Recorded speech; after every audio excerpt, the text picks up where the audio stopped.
Bonjour et bienvenue une fois de plus dans cette nouvelle vidéo. Donc aujourd'hui, on se retrouve pour parler de TIBCO BusinessOrg 6. On va voir comment créer un web service et comment ajouter l'authentification basique sur ce service. Vous savez, les API, c'est important de les développer, mais quand c'est sécurisé, c'est encore mieux. Donc dans cette vidéo, je vous montre comment sécuriser un web service TIBCO BusinessOrg 6. Allez, c'est parti. Donc là, je suis sur TIBCO Studio. Tout ce que je vais faire dans un premier temps, c'est créer un module. Vous le savez déjà. Si vous n'avez pas encore regardé mes vidéos sur la création des modules, je vous mets le lien. Là. Donc, je vais créer un module. Je vais sur File, New, BusinessOrg Ressources. Et ensuite, je vais sélectionner module. Donc, vous avez la possibilité, comme je le dis à chaque fois, vous pouvez soit sélectionner application, soit sélectionner application module. Donc là, je vais sélectionner application. Je clique sur Next. Donc, je lui donne le nom de CQ Web Service. Et vous voyez là, il y a mon module qui est créé. J'ai fait ce qui est important également lorsque vous créez vos modules. Je profite pour vous l'expliquer. Vous avez la possibilité sur le Deployment Target de sélectionner AppSpace, Container ou TIBCO Cloud en fonction de là où vous allez déployer votre service. Ça peut être directement sur une on-premise et donc vous avez créé des AppSpace et des AppNode qui vont bien, ou vous le déployez sur un container, ou alors vous utilisez la solution TIBCO Cloud. Donc je clique sur Next. J'aurais pu cliquer directement aussi sur Finish et là je clique sur Finish. Donc, il m'a créé mon module. Vous avez mon module qui est créé là avec un premier process. Il est rouge, vous savez pourquoi? Parce qu'il n'y a pas de component. Il faut que j'ajoute un component pour que l'erreur disparaisse dans un premier temps. Donc, comme on a dit qu'on va créer un web service et le sécuriser, je vais donc commencer par créer mon web service. Vous avez deux possibilités. Si vous avez déjà un WSDL, vous créez le service à partir de l'interface et donc à partir du WSDL existant. Ça, vous le savez déjà, j'imagine. Sinon, vous pouvez cliquer directement sur Create Service. Donc, je clique sur Create Service parce que je n'ai pas de WSDL. Donc, il va me créer un WSDL à la volée. Donc, ici, vous pouvez choisir que vous avez un WSDL. Donc, choose an existing WSDL. Mais moi, je vais sélectionner Create a new WSDL. Et donc, je lui donne le nom CQ Web Service WSDL. Je ne vais pas modifier tous ces exemples, mais vous le savez, dans les vrais projets, le target name, il faut toujours le modifier. Bon, allez, je vais modifier. Donc, miafo.net, WSDL, Web Service, SOP. Et donc, le préfixe, je vais le laisser comme ça. On va faire simple. Donc, le nom de mon interface, je mets Hello Web Service. Et l'opération, je mets l'opération Say Hello. On va pas faire la gestion des erreurs. Donc, je clique sur Next. Et je vais modifier également le target name ici. Pour le schéma, je vais également modifier le nom du schéma. Donc, c'est le schéma qui sera utilisé pour le WSDL. Sur le nom du schéma, j'ai mis CQ Web Service. J'ai modifié également le target namespace pour pointer sur le Web Service SOP. Et là, je clique Finish. Donc, il m'a créé mes premiers éléments. Vous voyez, il a créé le service et mon opération est là. Qu'est-ce qui reste à faire? Il faut implémenter l'opération. Donc, je profite pour vous montrer également comment créer un web service from scratch. Après, on va le sécuriser, ce qui était l'objet de cette vidéo et qui l'est toujours d'ailleurs. Donc, une fois que vous avez ça, vous voyez, vous avez ce petit warning qui vous dit quoi? Que l'opération n'est pas implémentée. Et pour implémenter l'opération, il vous suffit de cliquer sur, vous faites un clic droit sur le nom de l'opération et vous allez sur opération, puis implement operation. Donc, vous cliquez sur implémenter et là, il vous ajoute ces deux éléments, ces deux activités que vous allez configurer. Donc, j'ai cette première activité qui reprend le schéma qui a été créé, vous voyez, avec un élément en entrée et un élément en sortie également qu'on va configurer. Donc, je vais dans fonction, je cherche la date current date time. Je vais l'ajouter là, je ferme et il va faire la conversion automatique en chaîne de caractères. Voilà. Donc, Et en sortie, je vais également configurer la sortie pour qu'il, disons qu'en entrée, vous allez lui passer un nom et il va vous dire bonjour, non. Donc là, je fais concat hello, ce que vous avez mis en entrée.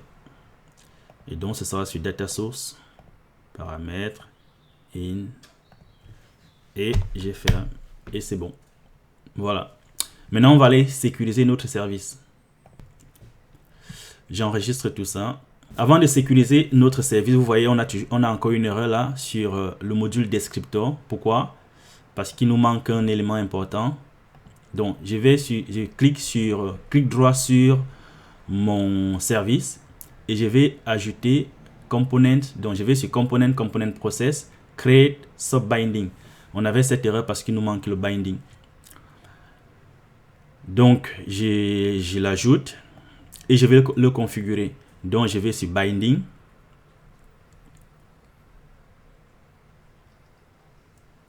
Je vais sur binding et je vais configurer le transport. Donc, vous allez sur transport type, vous sélectionnez HTTP.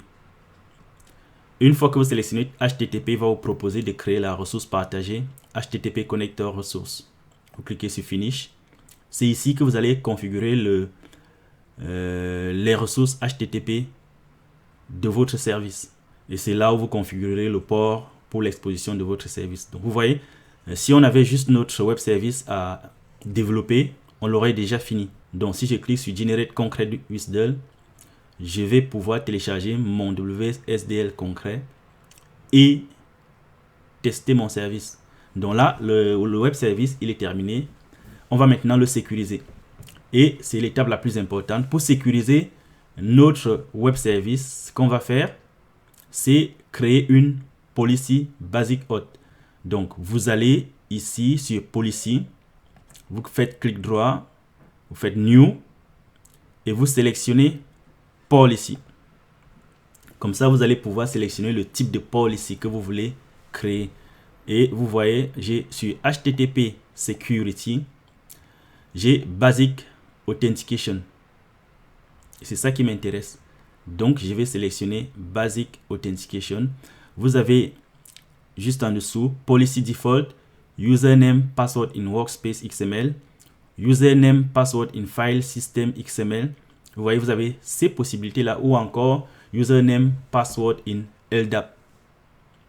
Ce qu'on va sélectionner, donc vous pouvez avoir votre fichier XML dans votre workspace ou vous pouvez l'avoir en local.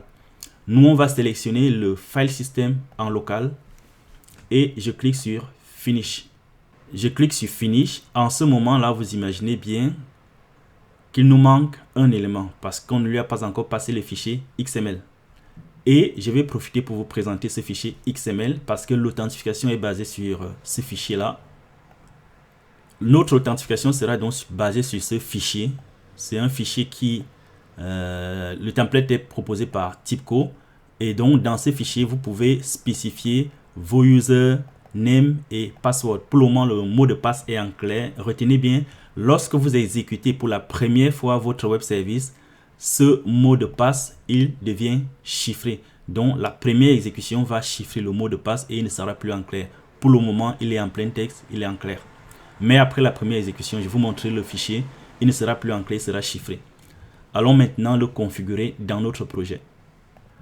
Vu qu'on a créé notre policy, on va maintenant attacher notre policy à notre web service. Et pour le faire, on revient sur le binding qu'on a créé précédemment.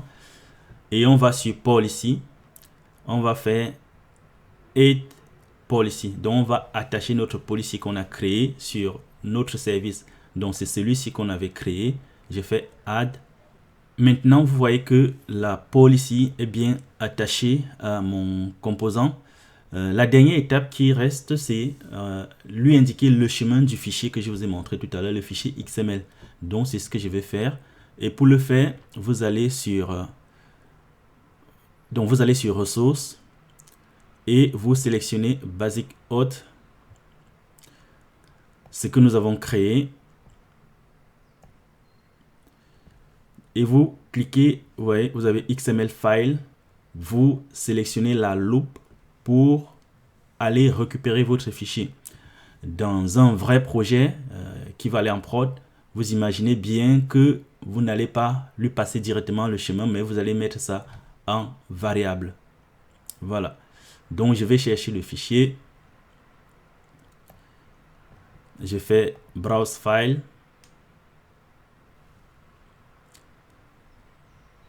Et je sélectionne Basic Auth, le fichier que je vous ai montré tout à l'heure. Il est là. Donc, avec des identifiants. TYPCO, mot de passe TYPCO 1, 2, 3. Toto, Toto 1, 2, 3.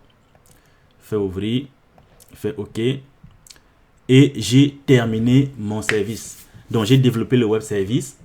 Je l'ai sécurisé. Maintenant, on va tester. Et pour tester, qu'est-ce qu'on fait?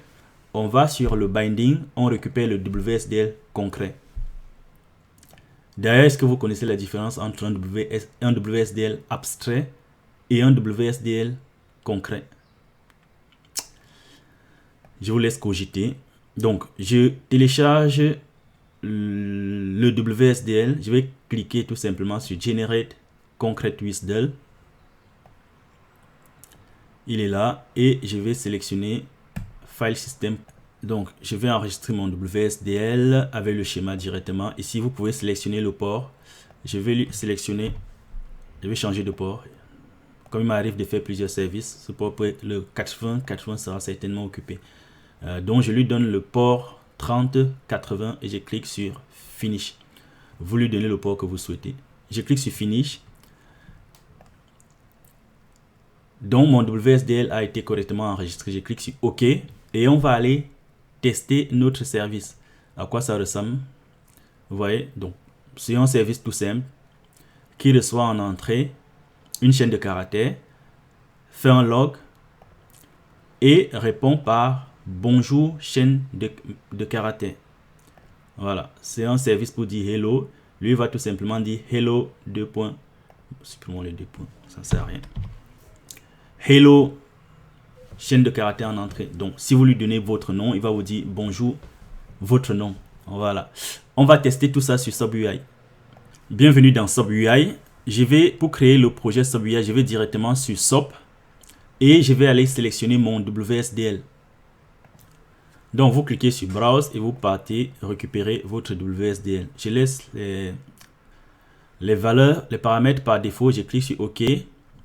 Et il va me générer la première requête. Donc, vous voyez mon service là. S'il y avait des erreurs, il aurait dit qu'il y a des erreurs. Pour le moment, il n'y a aucune erreur. Donc, j'ai mon binding là. J'ai mon service Say Hello et j'ai ma requête Say Hello. Dans un premier temps,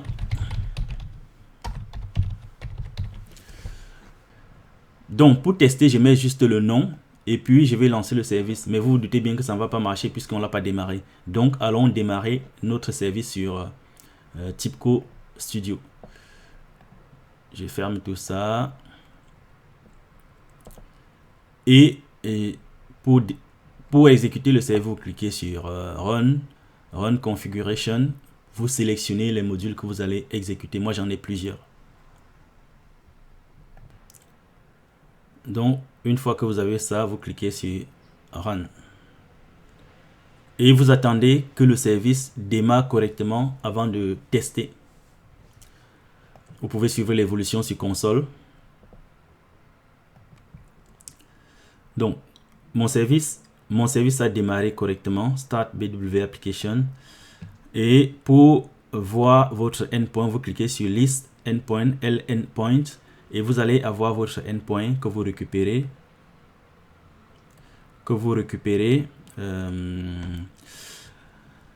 Vous avez encore le port 8080 ici parce que je ne l'ai pas modifié. Donc, c'est lors de l'appel du service qu'on va plutôt mettre le port 8080. S'il est occupé, on va aller le modifier dans le service. Donc, mon service est démarré. Je vais aller faire un premier test. Donc, on a dit ici, on mettait plutôt le port 8080. Je vais faire Edit 8080 et New. Donc parfois avec le port, avec le localhost, vous allez avoir des problèmes. Donc c'est pour ça que je préfère toujours récupérer l'URL directement sur TIBCO en faisant list endpoint comme je vous ai montré là. Donc, il a exposé le service ici. Vous pouvez avoir des problèmes avec le nom du domaine. Et dans ce cas, c'est important de récupérer directement le endpoint sur lequel TIBCO a exposé le service. Donc, je fais un premier test. Et qu'est-ce que j'ai? Voilà, j'ai un 401. Je ne suis pas autorisé à appeler ce service. Pourquoi? Parce que je n'ai pas ajouté les credentials.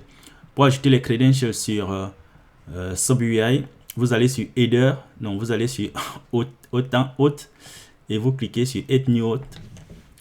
Donc c'est basique, je clique sur OK. Username, donc on avait dit il y avait un qui était TIBCO. Et le mot de passe TIBCO 123. TIBCO 123. Donc une fois que j'ai fait ça, je reteste mon service. Est-ce que c'est mieux? Voilà, mon service a fonctionné. J'ai bien Hello Dieudonné Miafo, c'est ce que j'avais mis en entrée. Je mets ici Toto. J'aime bien Toto. Et je refais le test. Qu'est-ce que j'aurai? Hello Toto. Je teste un user qui n'existe pas. Et qu'est-ce que j'ai? Non autorisé. Je teste le deuxième user, c'était Toto. Et Toto 1, 2, 3. Qu'est-ce que j'ai? Est-ce que ça marche? Hello Toto. Voilà. Et vous pouvez vérifier les traces sur TIBCO Studio. Donc, j'ai les traces. Bon, je ne l'ai pas démarré en mode debug. C'est pour ça que j'aurai uniquement les traces du log. Donc, vous voyez, message reçu à... Là, c'est les erreurs d'authentification que j'avais. Authentication failed. Et donc, voilà ce que je voulais vous montrer sur la création d'un web service et l'authentification avec un basic auth. Si vous avez aimé la vidéo, n'oubliez pas de liker si cette vidéo vous a aidé, de commenter, et si vous avez des questions, posez-moi vos questions en commentaire. Je me ferai un plaisir de répondre comme d'habitude. Sur ce, je vous dis à très bientôt. Arrivederci.